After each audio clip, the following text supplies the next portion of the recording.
Good morning. So, today I wanted to talk about the relationship between philosophy and psychology. So, often we think about philosophy and psychology as two different things, they're two different disciplines, particularly in the Western world. But if we look at yoga philosophy, well, firstly, the root of philosophy, right? Phil meaning love, and logos meaning wisdom. So philosophy means love of wisdom, and in ancient times, philosophy was a way of life. It was deeply related to inquiry in the world.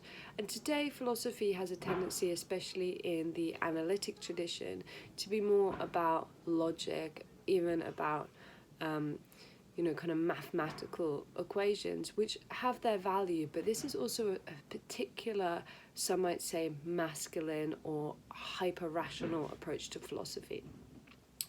And this can see philosophy as quite separate from individual subjectivity, which is what we might see psychology as.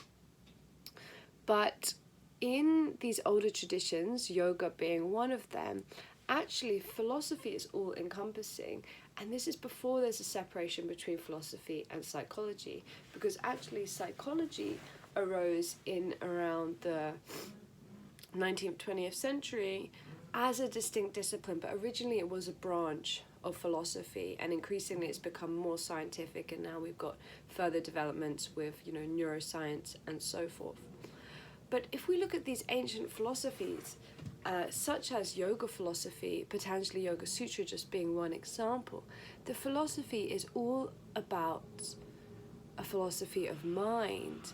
So the philosophy is not just about truth and reality in the world, but it's intrinsically related to our subjective view, or the actual perhaps illusions of that view.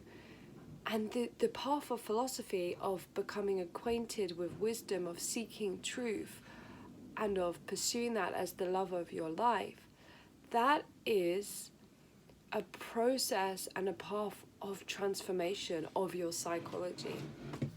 And you can think about just one description from Patanjali Yoga Sutra of yoga. It says, yoga is the cessation of the fluctuations of the mind stuff. Yoga is the cessation of the fluctuation of the mind stuff. So that's kind of like the key definition of yoga in that text. It's completely related to a philosophy of mind, which is in itself a psychology. So I really think that for me, I've studied philosophy of religion at university, but for me it's deeply related to psychology. It's the path of philosophy of exploring wisdom is deeply about examining your own beliefs and your own being in the world through ideas and so forth. But I think the big thing about psychology, perhaps the big issue of psychology is today, two things. Firstly, it's become highly scientific, so it's seen as, very scientific. Nothing wrong with science, but, it's less about myth. It's less about the stories. I mean, maybe popular psychology is a bit. But secondly, and this I think is the most significant, it's highly individualistic. And we treat psychology as something where it's an individual who goes to a therapist and has individual talk therapy and kind of works through their problems. But the issue with this is that psychology, explorations of our mind, of our individual psyche, is linked to our collective psyche, and actually we really need to be exploring these in community, because when we put responsibility for transformation, for improvement, for being better humans just on the individual in a capitalistic world, then it's only the rich who can access it. But more importantly, there's no sense of mutual responsibility and togetherness, not only for helping each other, but actually for defining the problems and the solutions.